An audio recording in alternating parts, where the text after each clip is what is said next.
Di sebuah desa yang sepi, di pinggir jalan yang jarang dilewati kendaraan, berdiri sebuah warung kecil. Dari luar, terlihat sederhana, bau sate yang khas dan suara panggangan yang biasa. Tapi malam itu, ada sesuatu yang berbeda. Sejak warung itu berdiri, orang-orang yang lewat selalu merasa ada yang mengintai. Bayangan kelinci yang bergerak sendiri, mata merah yang muncul di gelap, dan aroma amis yang tidak bisa dijelaskan. Semua menunggu di balik dinding kayu tua.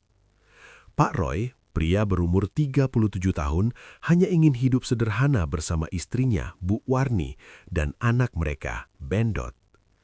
Tapi nasib berkata lain. Di seberang jalan, seorang pesaing muncul.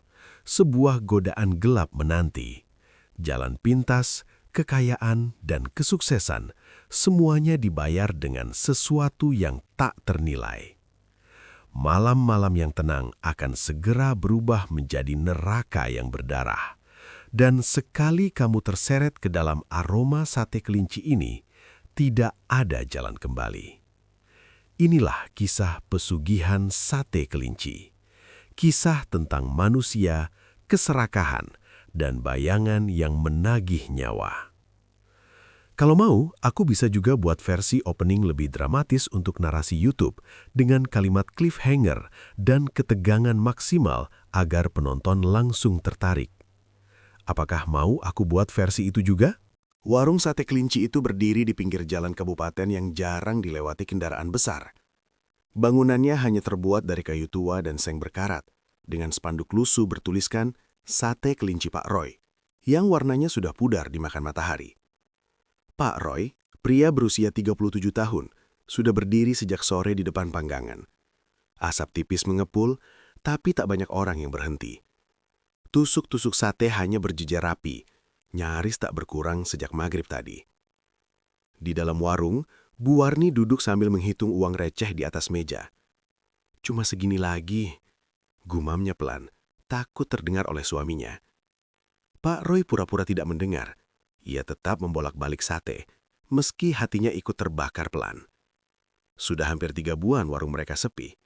Padahal dulu, sebelum warung baru bermunculan, dagangannya selalu habis sebelum Isya.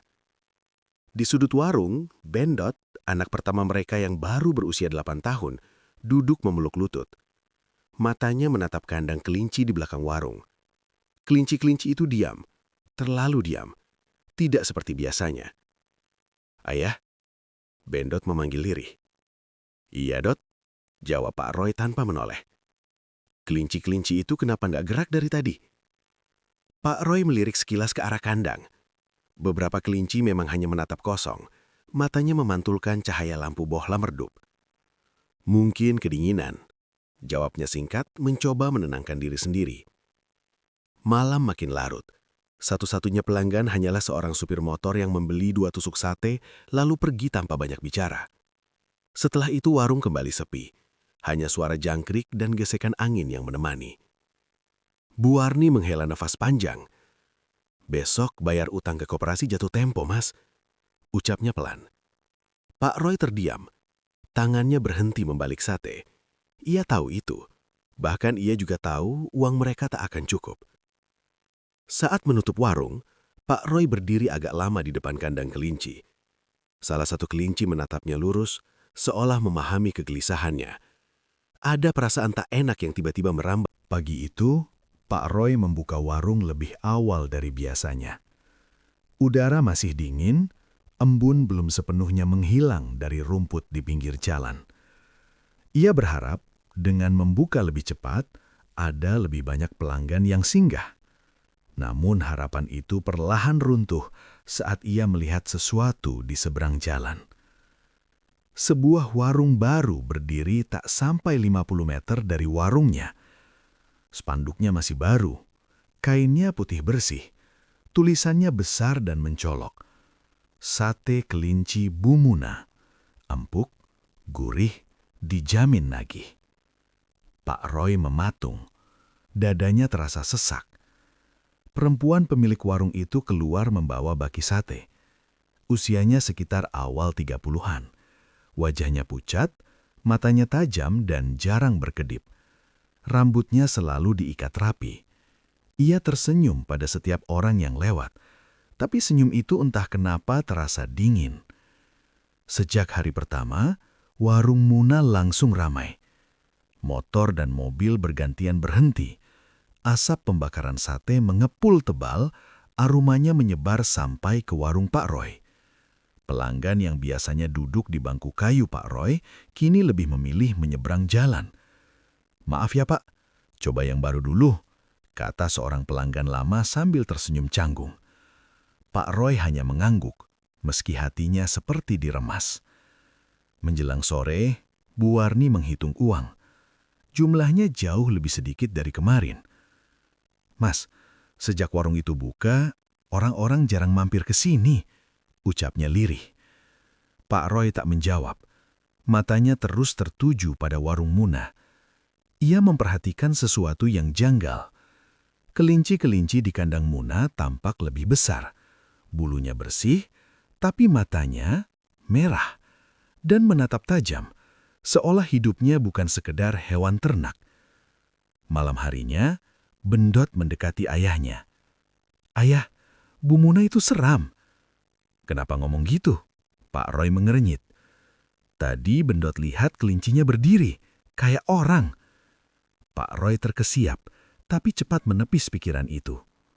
"Kamu kebanyakan ngelamun," katanya, meski tengkuknya merinding. Hari demi hari, keadaan makin parah. Warung Pak Roy hampir tak punya pembeli, sementara warung Muna justru makin ramai, bahkan sampai tengah malam. Anehnya, meski laris, Pak Roy tak pernah melihat Muna berbelanja kelinci di pasar. Suatu malam saat hujan gerimis turun, Pak Roy melihat Muna berdiri di depan kandang warungnya sendiri. Ia seperti sedang berbicara dengan sesuatu di dalam kandang. Tidak ada suara, tapi bibirnya bergerak pelan. Saat Muna menoleh, mata mereka bertemu. Muna tersenyum, senyum yang bukan senyum ramah, melainkan senyum orang yang sudah tahu sesuatu yang belum Pak Roy pahami, tapi akan segera menghancurkan hidupnya. Di dalam dada Pak Roy tumbuh rasa iri, marah, dan putus asa. Ia belum sadar, perasaan itulah pintu pertama menuju jalan pintas yang terkutuk. Sejak warung Bu Muna berdiri, malam-malam Pak Roy tak pernah lagi benar-benar tenang. Setiap kali ia memejamkan mata, bayangan kelinci bermata merah dan asap sate yang tak pernah habis selalu muncul dalam pikirannya. Malam itu, hujan turun deras. Warung sudah tutup. Bu Warni dan Bendot tertidur di dalam rumah kecil di belakang warung. Pak Roy masih terjaga, duduk sendirian di bangku kayu, menatap kandang kelinci yang basah oleh hujan. Tiba-tiba terdengar suara lirih. Kalau mau ramai, ada jalannya. Pak Roy menegakkan tubuhnya. Ia menoleh ke kiri dan kanan. Tak ada siapa-siapa, hanya suara hujan dan dengungan lampu bohlam tua. "Siapa?" tanyanya. Suaranya tercekat. Tak ada jawaban. Pak Roy menghembuskan napas panjang, menganggap itu hanya pikirannya sendiri. Namun saat ia berdiri hendak masuk rumah, suara itu terdengar lagi, lebih dekat, lebih jelas.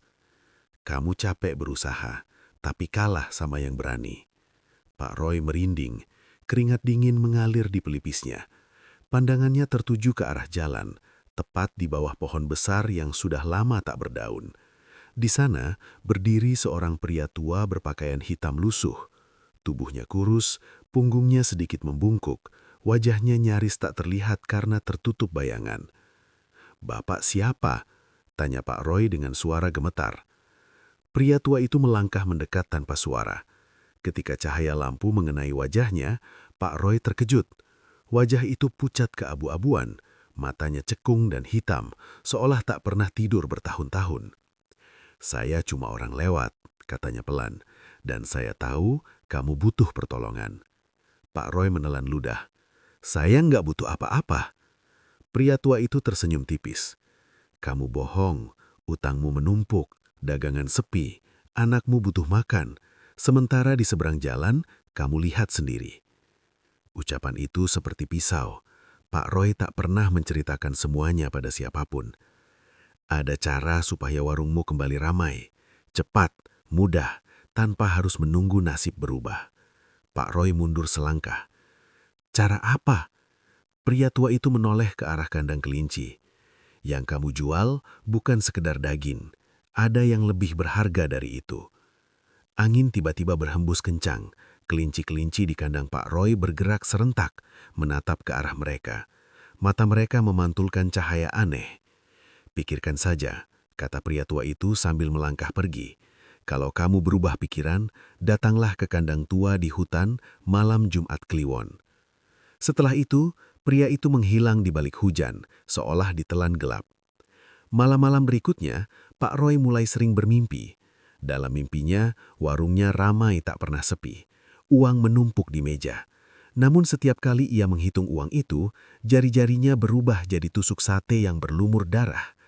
Pak Roy terbangun dengan nafas tersengal.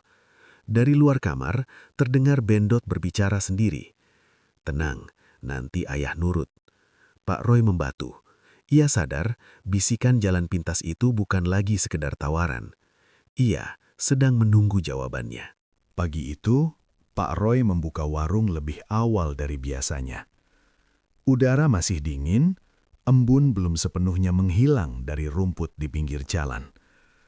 Ia berharap dengan membuka lebih cepat, ada lebih banyak pelanggan yang singgah. Namun harapan itu perlahan runtuh saat ia melihat sesuatu di seberang jalan. Sebuah warung baru berdiri tak sampai 50 meter dari warungnya. Spanduknya masih baru, kainnya putih bersih, tulisannya besar dan mencolok. "Sate kelinci Bu Muna, empuk, gurih, dijamin nagih." Pak Roy mematung, dadanya terasa sesak. Perempuan pemilik warung itu keluar membawa baki sate. Usianya sekitar awal 30-an. Wajahnya pucat, matanya tajam dan jarang berkedip. Rambutnya selalu diikat rapi. Ia tersenyum pada setiap orang yang lewat, tapi senyum itu entah kenapa terasa dingin. Sejak hari pertama, warung Muna langsung ramai. Motor dan mobil bergantian berhenti. Asap pembakaran sate mengepul tebal, aromanya menyebar sampai ke warung Pak Roy. Pelanggan yang biasanya duduk di bangku kayu Pak Roy, kini lebih memilih menyeberang jalan. "Maaf ya Pak, coba yang baru dulu," kata seorang pelanggan lama sambil tersenyum canggung. Pak Roy hanya mengangguk, meski hatinya seperti diremas. Menjelang sore, Bu Warni menghitung uang. Jumlahnya jauh lebih sedikit dari kemarin. "Mas, sejak warung itu buka, orang-orang jarang mampir ke sini," ucapnya lirih. Pak Roy tak menjawab. Matanya terus tertuju pada warung Muna. Ia memperhatikan sesuatu yang janggal. Kelinci-kelinci di kandang Muna tampak lebih besar. Bulunya bersih, tapi matanya merah dan menatap tajam, seolah hidupnya bukan sekedar hewan ternak. Malam harinya, Bendot mendekati ayahnya. "Ayah, Bu Muna itu seram." "Kenapa ngomong gitu?" Pak Roy mengerenyit. Tadi Bendot lihat kelincinya berdiri, kayak orang. Pak Roy terkesiap, tapi cepat menepis pikiran itu. "Kamu kebanyakan ngelamun," katanya, meski tengkuknya merinding. Hari demi hari, keadaan makin parah. Warung Pak Roy hampir tak punya pembeli, sementara warung Muna justru makin ramai, bahkan sampai tengah malam. Anehnya, meski laris, Pak Roy tak pernah melihat Muna berbelanja kelinci di pasar. Suatu malam saat hujan gerimis turun, Pak Roy melihat Muna berdiri di depan kandang warungnya sendiri. Ia seperti sedang berbicara dengan sesuatu di dalam kandang. Tidak ada suara, tapi bibirnya bergerak pelan. Saat Muna menoleh, mata mereka bertemu. Muna tersenyum. Senyum yang bukan senyum ramah, melainkan senyum orang yang sudah tahu sesuatu. Sesuatu yang belum Pak Roy pahami, tapi akan segera menghancurkan hidupnya. Di dalam dada Pak Roy, tumbuh rasa iri, marah dan putus asa. Ia belum sadar, perasaan itulah pintu pertama menuju jalan pintas yang terkutuk. Sejak malam ritual itu, warung Pak Roy berubah drastis. Pagi-pagi sekali, pelanggan sudah berdatangan. Bau sate kelinci yang semula tipis kini menyebar sampai ke jalan raya. Orang-orang berdatangan tanpa henti, memuji empuknya daging dan rasa yang tidak pernah mereka rasakan sebelumnya. Pak Roy tersenyum. Hatinya terasa lega. Uang mengalir deras, lebih dari yang ia bayangkan. Hutang-hutang menumpuk sebulan lalu kini bisa dilunasi. Bahkan masih ada sisa untuk membeli peralatan baru. Namun, kejayaan itu segera membawa rasa tidak nyaman yang aneh. Di rumah, Bu Warni mulai sering sakit. Tubuhnya kurus, wajahnya pucat. Ia sering duduk terpaku menatap dinding, seolah melihat sesuatu yang tidak bisa dilihat Pak Roy. Bendot, anak mereka juga berubah. Ia jarang bicara, sering menatap kosong ke arah kandang kelinci, dan terkadang berbicara sendiri dengan suara pelan. "Ayah, mereka bilang kelinci-kelinci itu menunggu sesuatu," gumam Bendot suatu sore. Pak Roy terkesiap, menahan napas. "Siapa bilang?" Bendot tidak menjawab. Matanya tetap menatap ke kandang, dan saat itu Pak Roy baru sadar beberapa kelinci di kandangnya tampak berbeda. Tubuh mereka lebih besar, bulunya lebih gelap, dan mata merahnya bersinar di bawah cahaya senja. Semakin malam, suara aneh mulai terdengar dari kandang, seperti bunyi kunyahan tulang atau desahan. Awalnya, Pak Roy menganggap itu hanya imajinasinya, namun bunyi itu semakin nyata. Ia bangun tengah malam dan melihat kelinci-kelinci menatapnya dengan mata yang terasa menembus kulitnya. Lalu, kejadian mengerikan mulai muncul di warung. Pelanggan yang makan sate sering jatuh sakit. Sebagian mengalami kecelakaan misterius. Beberapa hilang tanpa jejak setelah meninggalkan warung. Pak Roy menyadari satu hal yang mengerikan. Setiap tusuk sate yang ia buat, setiap pelanggan yang datang bukan sekadar laris, tapi ada harga yang harus dibayar. Malam itu, ia kembali berdiri di kandang kelinci sendiri, menatap mereka. Salah satu kelinci hitam menatapnya tajam, seperti menagih janji. Pak Roy gemgigil. Suara bisikan kembali muncul, kali ini lebih jelas, lebih menuntut. "Rejeki datang dengan darah. Jangan menolak, jangan berhenti." Di dalam dada Pak Roy, rasa lega yang ia rasakan saat dagangan ramai kini berubah menjadi rasa takut yang menyesakan. Ia menyadari kejayaan yang ia capai bukan hanya membusuk di luar, tapi mulai membusuk dalam keluarga dan jiwanya sendiri. Dan malam itu, ia tahu, pesugihan ini bukan sekadar jalan pintas. Ia telah memulai sesuatu yang tidak akan bisa ia hentikan. Kejayaan warung Pak Roy tidak berlangsung tanpa harga. Malam-malam berikutnya, suara-suara aneh dari kandang kelinci semakin keras. Kadang terdengar seperti langkah kaki kecil berlarian, kadang suara napas berat dan desahan yang bukan milik manusia. Suatu malam, Bendot terbangun dari tidurnya, menangis sambil menunjuk ke arah kandang. "Ayah, mereka mau ambil aku." Pak Roy menenangkan, namun hatinya mulai dipenuhi rasa takut yang mencekam. Keesokan harinya, pelanggan warung kembali ramai, namun satu demi satu mulai mengalami kecelakaan. Ada yang jatuh dari motor, ada yang tersedak, bahkan beberapa hilang begitu saja. Warga mulai takut, tapi uang dan rasa lapar membuat orang tetap datang. Malam itu, Pak Roy mendengar bisikan jelas di dalam rumahnya. Suara itu berasal dari arah kandang kelinci. "Kamu harus bayar tumbal sekarang." Pak Roy berdiri, jantungnya berdegup kencang. Ia melihat Bu Warni yang sedang tidur mulai merintih, tubuhnya gemetar hebat. Bendot menjerit, tangannya menahan sesuatu yang tidak terlihat. Saat Pak Roy mendekat, ia terkejut. Bayangan hitam muncul dari kandang kelinci menempel di tubuh Bendot.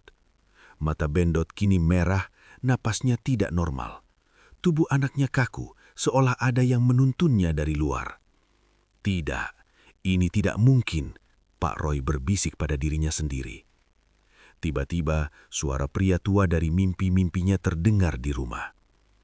Setiap malam Jumat Kliwon harus ditagih. Kalau tidak, yang akan mati bukan hanya kelinci. Pak Roy berlari ke kandang, mencoba menarik Bendot. Namun tubuh anaknya terasa berat, seperti ditahan oleh sesuatu yang tak kasat mata. Ia melihat Bu Warni terbaring lemah, kulitnya pucat dan berdarah dari mulut. "Maaf, aku salah. Aku hanya ingin membantu." Pak Roy menangis, tapi bisikan itu tak berhenti. "Jangan menolak, jangan berhenti." Kepanikan memuncak ketika semua kelinci di kandang menatapnya serentak. Mata merah mereka seolah menagih janji. Suara kunyahan tulang terdengar keras di telinganya. Pak Roy sadar, tumbal pertama sudah ditagih, dan korban berikutnya bisa jadi dirinya sendiri. Ia berbalik ke rumah, tapi langkahnya terhenti. Semua pintu terkunci, jendela tak bisa dibuka. Rumah mereka berubah menjadi penjara gaib, diselimuti aroma amis sate dan darah, penuh bayangan yang bergerak sendiri. Di dalam hati Pak Roy hanya ada satu kesadaran mengerikan. Pesugihan itu tidak pernah memberi, hanya menagih. Dan kali ini, tagihan itu tidak bisa dihindari. Keesokan harinya, Pak Roy tak bisa lagi tinggal diam. Rasa putus asa mencekik. Ia harus mencari jawaban. Ia harus tahu apa yang sebenarnya terjadi dengan Muna, wanita yang membuat warungnya bangkrut dan membuat keluarganya dihantui. Dengan hati-hati, ia menyeberangi jalan ke warung Muna. Di sana, orang-orang mengantri, menikmati sate kelinci yang empuk dan harum. Namun ada sesuatu yang berbeda. Dari balik gerbang, Pak Roy melihat Muna duduk sendirian, menatap ke arah Pak Roy. Matanya merah samar, seperti kelinci hitam yang dulu ia lihat di kandang ritual. Pak Roy menelan ludah dan mendekat. "Muna, aku perlu bicara," ucapnya terbata. Muna tersenyum, tapi senyum itu dingin dan tidak menenangkan. "Kamu juga sudah ikut jalan itu ya?" katanya pelan. "Aku tahu semua tentangmu, Pak Roy." Pak Roy terdiam. "Apa maksudmu?" Muna menatap lurus. "Aku juga melakukan pesugihan. Semua ini, semua yang kamu lihat, semua yang kamu alami, aku sudah lebih dulu merasakannya. Keluargaku hilang semua. Semua orang yang aku sayangi mati. Tapi aku tetap hidup dan warungku laris."